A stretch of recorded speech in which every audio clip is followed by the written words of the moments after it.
আসসালামু আলাইকুম। কেমন আছেন সবাই? আশা করি সবাই ভালো আছেন। আর আমি তো ভালোই আছি। আজকে আমি একটু ক্লে দিয়ে কাজ করব।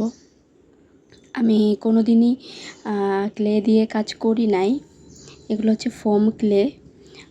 ছোট বাচ্চারা এটা নিয়ে খেলতে বা কোনো কিছু বানাতে অনেক বেশি পছন্দ করে। বর্তমানে এটা প্রায় সব দোকানেই পাওয়া যায়। গ্রামে আশেপাশে যে কোনো দোকানেই পাওয়া যায়। তো আমি কখনো এটা নিয়ে কাজ করিনি। আমি অনেক ইউটিউবে ভিডিও দেখেছি, ফেসবুকে ভিডিও দেখেছি। আমি আসলে শেপ দিতে পারি না ঠিকঠাক মতো। তো আমার মানে একদমই সাহস হয়নি ক্লে কেনার, যে ক্লে দিয়ে কাজ করব। তো আজকে মনে হলো যে একটা কানের দুল বানাই।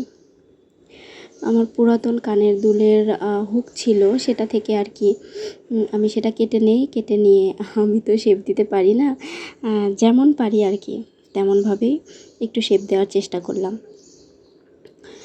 এগুলোর একটা সমস্যা কি যে বানালে যে কোনো জিনিস একটু দ্রুত বানাতে হয়, তাছাড়া খুব তাড়াতাড়ি শুকিয়ে যায়। তাছাড়া যদি একটা কোনো শেপ দিলাম সেটার সাথে আরেকটা লাগে, তাহলে সেটার সাথে একদমই সাথে সাথে লেগে যায়।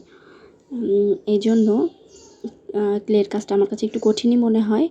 তবে আমি যেহেতু এগুলো কিনেছি, আমি নিজে নিজে চেষ্টা করব কিছু শেখার, কারণ এগুলো নিয়ে কাজ করতে আমার ভালোই লাগে আর কি।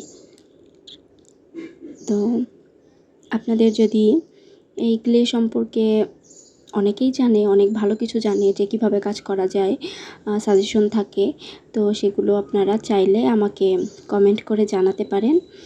বা কোন ক্লেটা সবচেয়ে ভালো, আমার একদমই এটা সম্পর্কে কোনো আইডিয়া নেই, সে সম্পর্কে আমাকে একটু যদি জানাতেন তাহলে ভালোই হতো।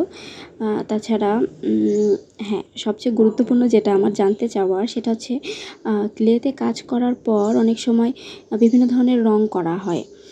রং করার পরে বা এমনিতেও কাজ করার পর সেটা যেন একটু উজ্জ্বল দেখায়, এই জন্য বার্নিশ করা হয়। তো সেক্ষেত্রে কোন বার্নিশটা ভালো বা এগুলোর প্রাইস কেমন, আমাকে যদি একটু আইডিয়া দিতেন খুবই ভালো হতো। তাহলে আমি ক্লে দিয়ে এরকম আরও অনেক কিছু বানানোর চেষ্টা করতাম।